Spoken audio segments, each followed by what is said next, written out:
তো আমার মনে হয় আজকের এই ভিডিওটা আপনাদের সবাই যদি ইচ্ছে হয় শেয়ার করবেন, কারণ এখানে বেশ কিছু তথ্য কানেক্টেড।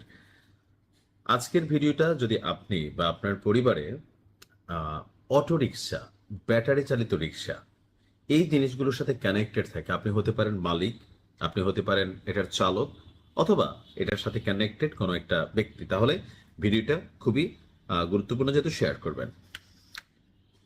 এই মুহূর্তে বাংলাদেশের ক্ষমতাসীন সরকারের উপর রাজস্বের একটা বড় ধরনের কি বলা যায় পরিবর্তনশীল নীতি আনার পরিকল্পনা আমরা দেখছি। এখন এটা কেন?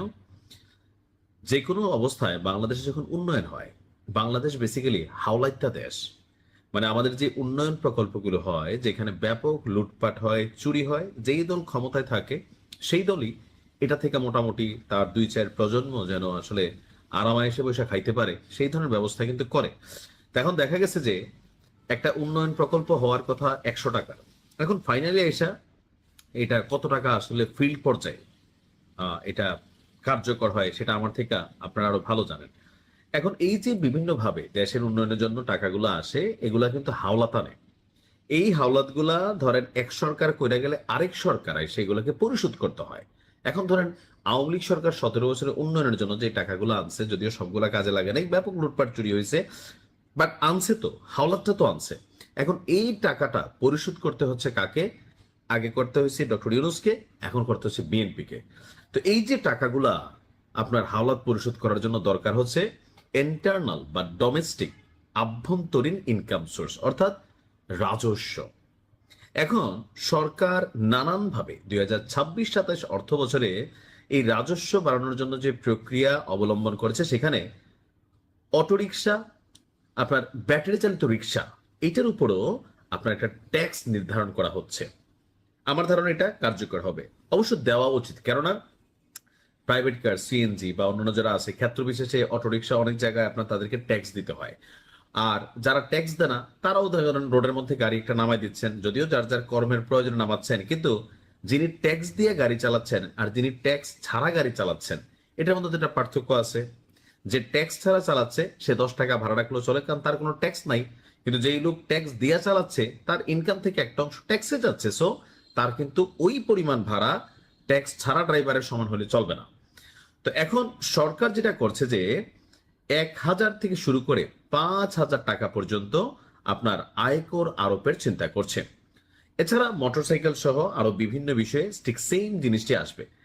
সারা দেশে 50 লাখের বেশি ব্যাটারি চালিত রিক্সা আছে, অটোরিকশার কথা আরো অনেক।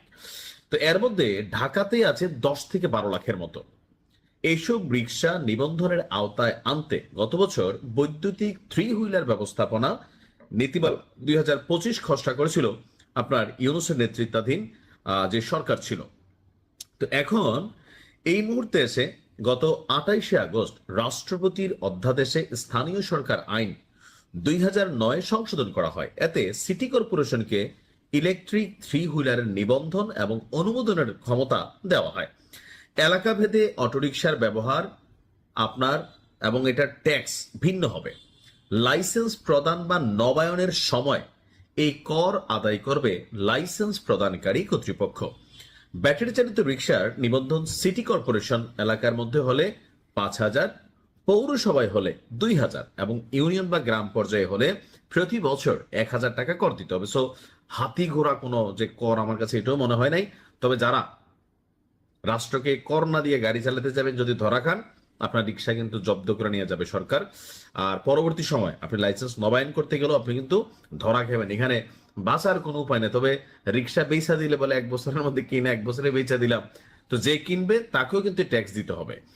আচ্ছা, এখন এই মুহূর্তে এই সিদ্ধান্ত আসলে কি রাষ্ট্রের জন্য কল্যাণকর নাকি অকল্যাণকর? আমার মতে কল্যাণকর। কেন কল্যাণকর বলি? ধরেন বড়লোক যারা গাড়ি চালায় তারা কিন্তু গাড়ির ট্যাক্স দেয়।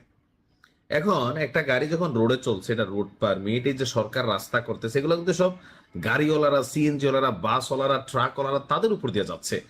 তো রিক্সা চালায় যে লোকটা উপার্জন করছে, এখন অনেকে ওর মধ্যে ভিক্ষার সালে করুপ দেওয়া, বিষয়টা তা না। আপনার আপনি রাষ্ট্র থেকে রাষ্ট্রীয় প্রপার্টি ব্যবহার করে আপনি কিন্তু উপার্জন করছেন। আপনি যাত্রীদের বেলায় কিন্তু আবার খুব শক্ত, একটু রোদ্র উঠলে আপনি ভাড়াটা বেশি নিচ্ছেন, সবাই না, অনেকে ভালো মানুষও আছেন, একটু বৃষ্টি হলে আবার ভাড়াটা বেশি নিচ্ছেন। বিভিন্ন জায়গায় বিভিন্ন ধরনের ঘটনা ঘটছে, নির্দিষ্ট সুনিয়ন্ত্রিত আইন কানুন না থাকার কারণে অনেক জায়গায় অনেক ধরনের দুর্ঘটনা হচ্ছে। সো এই সকল কিছু থেকে পরিত্রাণ পাওয়ার জন্য আমার মতে এই ট্যাক্সের বিষয়টা আপনার পজিটিভ, নেগেটিভ না।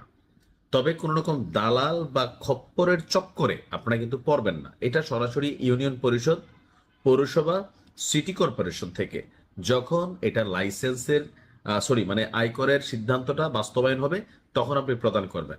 এটার এমন নাই যে ভাই আপনি ট্যাক্স দেওয়া লাগবে না, আমার 500 দিয়ে দেন, আপনার তো 2-3টা গাড়ি, সমস্যা নাই, আমি এটা ম্যানেজ করে দিব।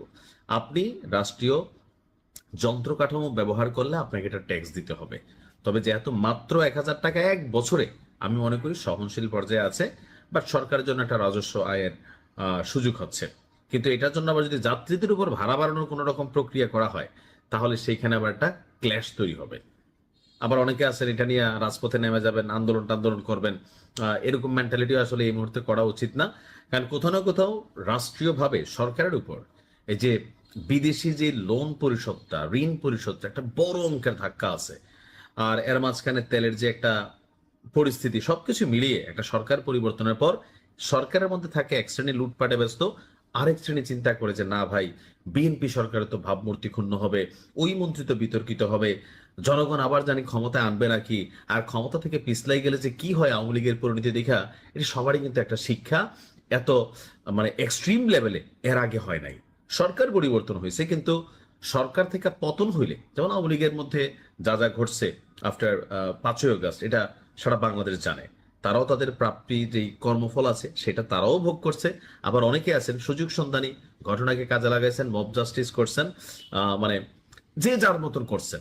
তো এখন যেই সরকারি ক্ষমতায় থেকে তার মধ্যে এই একটা ভয় কাজ করতেছে যে যে কোনো সময় একটা পরিস্থিতি ঘটতে পারে, আর এই পরিস্থিতির পরে যদি সরকার পতন হয় আর যদি দুর্নীতি করে থাকে, তাহলে তাদের পরিণতি কি হবে। তো যাই হোক, আমার কাছে মনে হয় যে এটা খুবই গুরুত্বপূর্ণ একটা সিদ্ধান্ত। আর এটা একনেকে বা আমি জানি না কোন বাজেট সভায় বা রাজস্ব সভায় এটা পাশ করা উচিত। আর অনেকে হয়তো আমার এই ভিডিও দেখে কমেন্টে গালাগালি শুরু করছেন, ভাই আপনি রিক্সাওয়ালাদের বিরুদ্ধে লাগছেন, অটোওয়ালাদের বিরুদ্ধে লাগছেন। দেখেন, যে যেটা করেন এটা একটা প্রফেশন, আপনার প্রফেশনকে আমি সম্মান করি। আপনি যে প্রফেশনে আছেন, আপনি রাষ্ট্রকে ট্যাক্স দিবেন, আপনি গাড়ি চালাবেন, আপনার মধ্যে একটা থাকবে, থাকে না অনেক সময় গাড়িটারি লগে লাগে দিলে, এই বেটা এই আমি ট্যাক্স দিয়ে গাড়ি চালাই, তুই বেটা এইসব ফাও চালাইতেছস বললে থাপড় টাপড় দিয়ে ফেলে। আপনি তখন সিনারা টান টান করে বলতে পারবেন, তুমি ট্যাক্স দো তো, আমি কি ফ্রি চালাই? আমিও তো বছরে 1,000 টাকা ট্যাক্স দিই, বলতে পারবেন না? এই সৎসাহসটুকু তৈরির জন্য ট্যাক্স দেওয়া জরুরি। ভালো থাকুন। আসসালামু আলাইকুম।